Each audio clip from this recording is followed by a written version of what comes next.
Salut, c'est Jonathan. Ce matin, c'est à toi de jouer. Et ce sera le sujet que je voudrais partager avec toi. Je suis sûr que tu as déjà entendu ou que tu as même toi prononcé ces mots.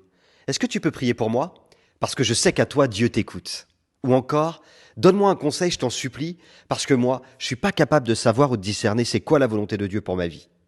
J'ai même vu des gens, pour être honnête, venir tous les dimanches à l'imposition des mains en pensant que la seule part du pasteur était suffisante pour déclencher toutes les bénédictions.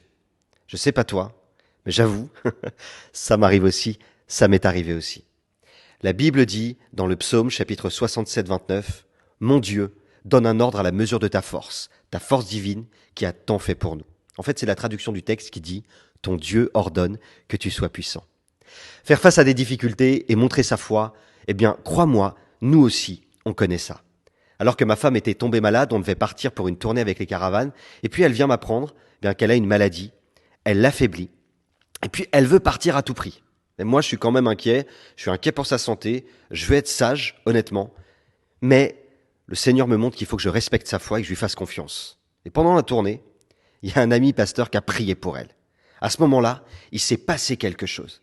Mais quelques temps après, je ne sais pas si ça t'est déjà arrivé, les symptômes sont revenus. Alors qu'elle avait confessé la guérison, qu'elle croyait qu'on avait imposé les mains, eh bien, malgré tout, les symptômes sont revenus. Et là, c'était plus le combat du pasteur.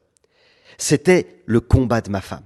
Il a fallu qu'elle se positionne, qu'elle déclare, qu'elle proclame, qu'elle affirme, en plus de l'imposition des mains. Il a fallu qu'elle tienne le cap de sa propre guérison. Et alors que les symptômes sont revenus à plusieurs reprises, elle a décidé de rien lâcher et de mener son propre combat jusqu'à guérison totale. Ce qui a été le cas, puisqu'après 2 mois de combat, elle a été totalement guérie. Ce que je veux dire par là, c'est faut que tu apprennes à mener tes propres combats, avec tes propres forces. Tu auras toujours besoin de tes frères et sœurs, et ça c'est bon. Mais tu as besoin de devenir indépendant et de mener avec fierté tes propres combats, et donc tes propres victoires. Alors écoute ceci, quelques petits conseils. Tu te rappelles certainement que tu as entendu sur la chaise de ton église les 3 parts de Dieu dans l'imposition des mains. La part de Dieu, la part du pasteur et la part de l'homme. Eh bien, ce que je voudrais te dire, c'est que ton implication est importante, très importante. N'oublie pas que si tu fais face à certains combats, c'est parce que Dieu le permet, et donc que tu as la force nécessaire pour l'affronter. Ne doute pas de toi. Puise à l'intérieur de toi, car Dieu a mis en toi une personne déjà extrêmement puissante. Le Saint-Esprit, c'est ton ami, ton conseiller. Il te donnera les directions dont tu as besoin. Et enfin, je termine avec ça. Chaque combat amène une expérience.